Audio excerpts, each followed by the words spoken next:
إن الحمد لله نحمده ونستعينه ونستغفره ونستهديه ونعوذ بالله من شرور أنفسنا ومن سيئات أعمالنا. من يهده الله فلا مضل له ومن يضلل فلا هادي له،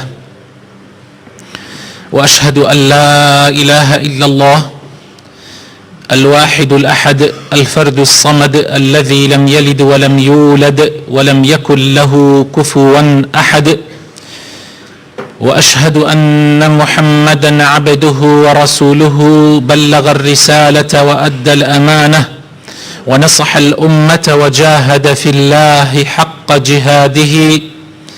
أما بعد، فإن أصدق الكلام كتاب الله، براستي باشترين كلامي خواي پروردگار، وخير الهدي هدي محمد صلى الله عليه وسلم، وباشترين ريباز محمد مختار صلى الله عليه وسلم، وشر الأمور محدثاتها، وخرابترين شت لادان للريبازي پیغمبري خوشويست صلى الله عليه وسلم، للريبازي راستقيني إسلام، وكل محدثة بدعة، وهمو لادانيك للريباز لبن ما سرك كان إسلام براسي بدعيك خراب ورنجيرا وللاني خواي پروردگار، وكل محدثة بدعة وكل بدعة ضلالة وكل ضلالة في النار.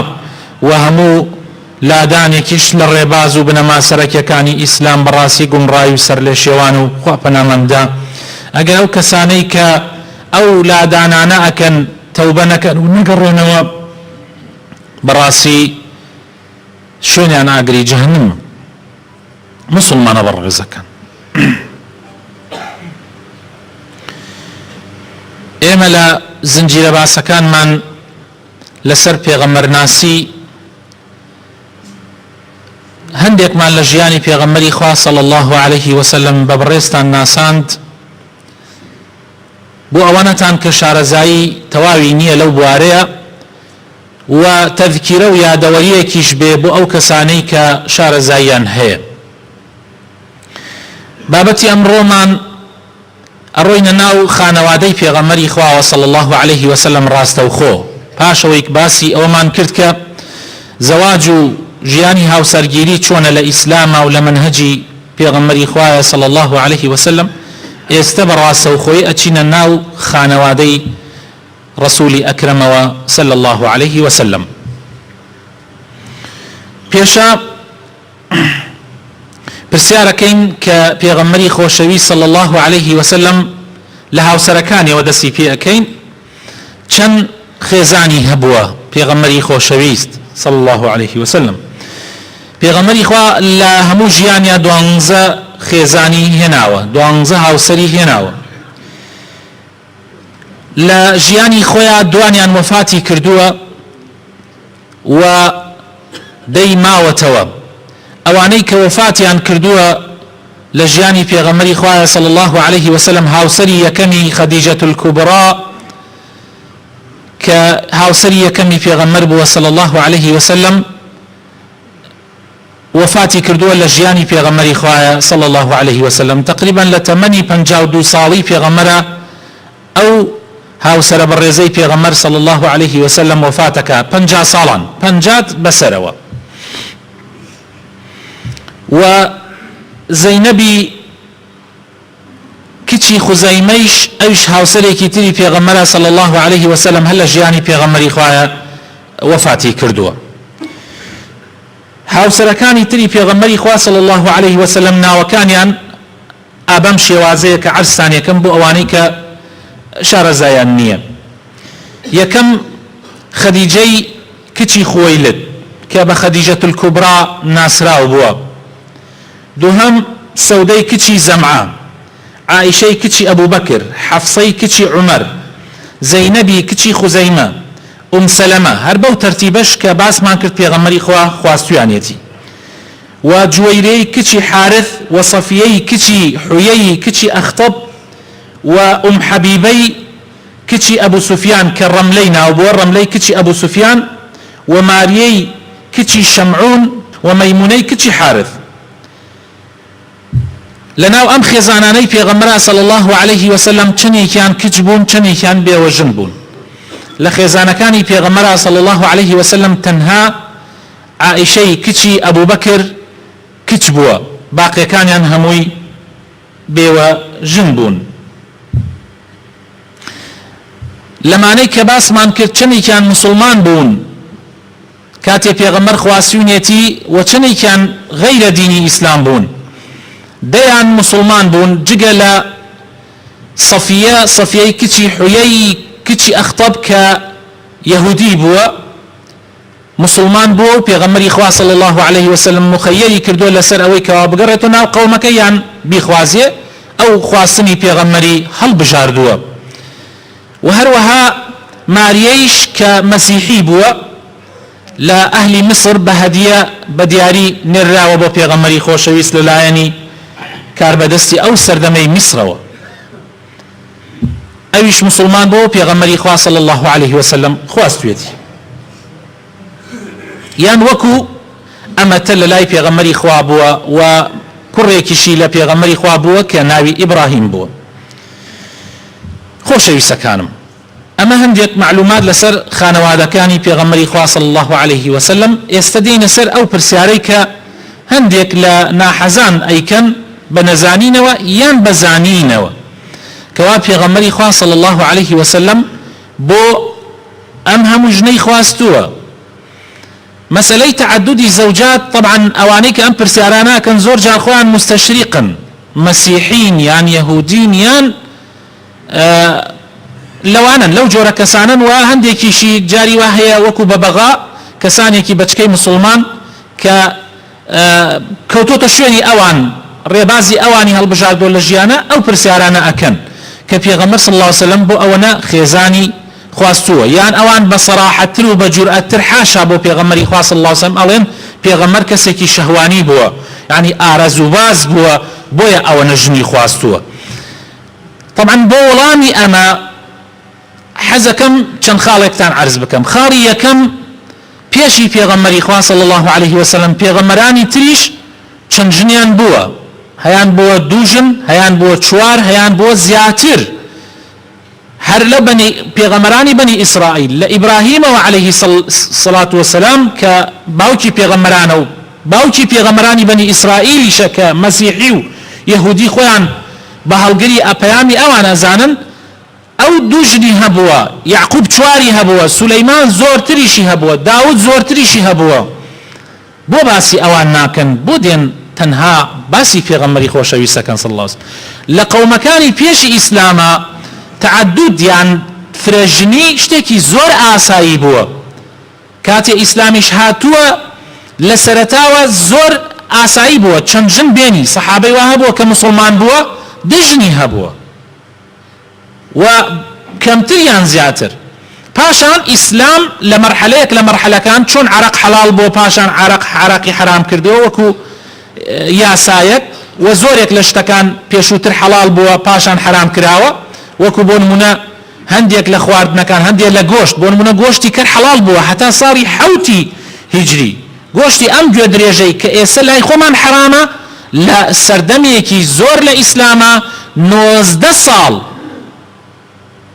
بگرە 20 ساڵ لە ئیسلامە حەڵال بووە و سەحابە خواردویانە حتا لە جەنگی خەیبەرە کە حەرام کرا یعنی ئەڵێت بە قازانی گەورە گەورە نراوە بۆن بۆ خواردن پاشان خوای گەورە حەرامی کرد لە ساڵی 7 کۆچیە. جار بە هەمان شێوە فرەژنی لە ئیسلامە دیاری کرا کە ئەوەیە خوای تەعالا لە قورئانە فەرمێ فانكحوا ما طاب لكم مثنى وثلاث والرباع. لە سەردەمێک لە سەردەمەکانە ئەمایەتە دابەزی کە خوای تەعالا تەحدیدی کرد ئیتر لەمە زیاتر مسلمانان بۆیان نییە زیاتر بکەن بۆیان نییە ژنێ بێنن دوو بێنن سێ بێنن چوار بێنن لەوە زیاتر نییە. تەنانەت پێغەمبەری خوای صلی الله علیه وسلم خوای تەعالا فەرمووی ئیتر بۆت نییە لەوە زیاتر ژن بێنی.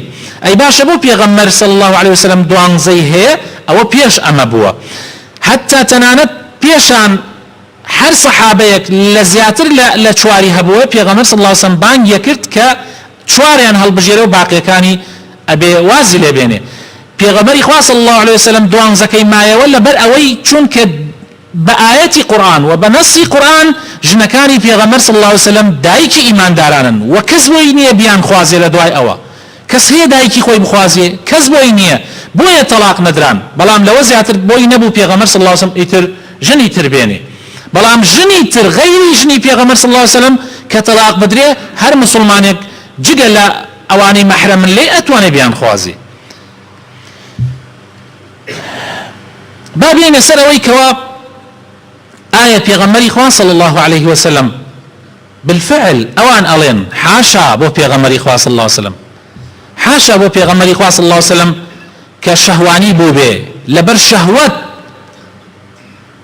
تەزەوجی کردی بێ و ژنی هێنا بێ، حاشا. بەڵام بۆ ڕوونکردنەوەی بۆ بەڕێستان و بۆ بەچکە مسلمانەکانمان کە گوێیان لە متارەعە بێ بۆ ئەوەی ئەم شوبهەیە لەسەر ئەو مەوزوعە لابین هەندێک خاڵ ئەخەینە ڕوو. با پێغەمبەری خواتان پێ بناسێنین لایەنی ئەوەی کەوا ژن چۆن پێغەمبەری خوا صلی الله عليه وسلم لە ساڵی چەندەوە دەستی کردوتە ژن هێنان. برا بەڕێزەکانم پێغەمبەری خوا صلی الله عليه وسلم لە 25 ساڵان ژنی یەکەمی هێناوە. خۆشتان ئەزانن عادەتی عەشایری خۆشمان پێشی ئاوەی کەوا ئەم زروفە دروست ببێ خەڵک لە 14 ساڵانەوە ئەتر ژنی هێنا. کەم کەس ئەمایەوە تا 25 ساڵان.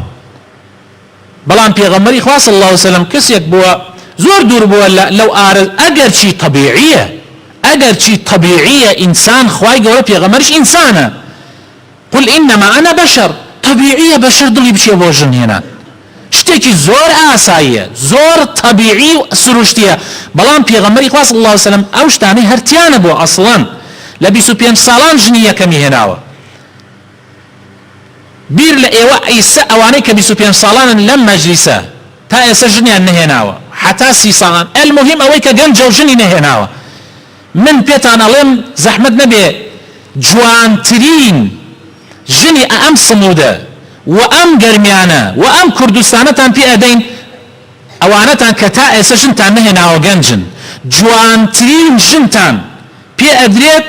بەڵام بە ئەوەنەی تایە ئەم ژنە دووشنی کردووە و لە خۆتیش گەورەترە.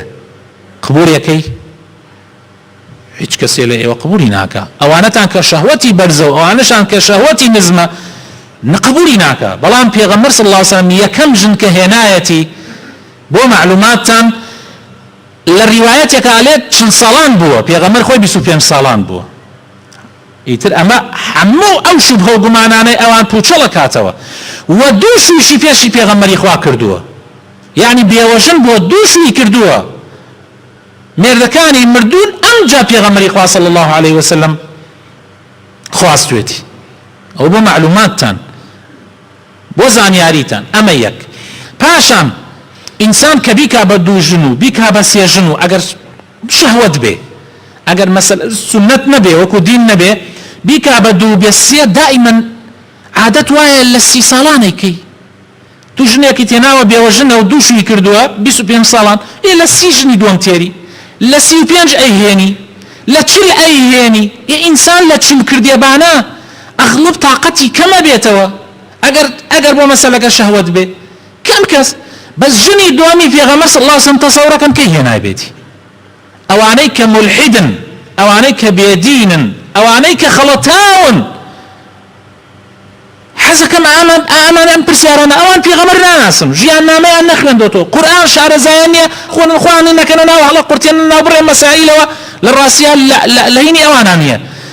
براینە پێغەمبەر صلی الله عليه وسلم یەک ژنی بووە حتا 50 ساڵانی ژنیش یەکەمیشی وەفاتی کردووە. پێغەمبەر صلی الله عليه وسلم تەمەنی 50 بووە، ژنەکەی تەمەنی 65 ساڵ بووە، وەفاتی کردووە لە پیریە. هێشتا پێغەمبەر صلی الله عليه وسلم ژنی دووەمی نەهێناوە. بۆ معلوماتتان، بۆ وەڵامدانەوەی ئەو کەسانەی کە نازانن لە نەزانینا تێکەوتون بیری لێ بکەن و براینە.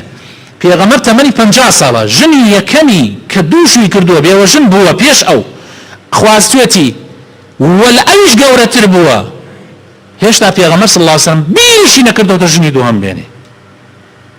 ئەو ژنە وەفاتەکە 2 دانە ساڵ تا 3 دانە ساڵ پێغەمبەر صلی الله علیه وسلم بێژن ئەبێ و نەک بێژنیش ئەبێ کە خەدیجە وەفاتەکە ئەو ساڵەی کە خەدیجە وەفاتەکە 1 دانە ساڵ نامرا ساڵی تەعزیەباری ساڵی غەمباری یعنی پێغەمبەر صلی الله علیه وسلم بۆ ئەو ژنەی 2 ساڵ لە غەفەت و لە داخایە بۆ ژنەکەی کە وەفاتەکە دوای ئەوە ئەمجا هەندێک لە ئەصحابەکان زۆر تەکلیف لە پێغەمبەرەکەن صلی الله علیه وسلم کە پێغەمبەری خوا پێویستی بە خانەوادە ئەبێ تەمەنی گەورەیە میوانی زۆرە پێویستی بەوە هەیە کە خانەوادەی هەبێ حە پێغەمبەر ڕازی نابێ ژن بێنێ دەی لە ئەخیرا قەنەعەتی پێکەن کە ژن بێنێ بەڵام کێ ئەهێنێ ئەمە زۆر مهمە ئەمە ژنی دۆمی پێغەمبەرە صلی الله علیه وسلم سەودەی کچی زەمعە ئەهێنێ پێغەمبەر صلی الله علیه وسلم تەسەورەکەن سەودە چەندێ تەمەنیە بێ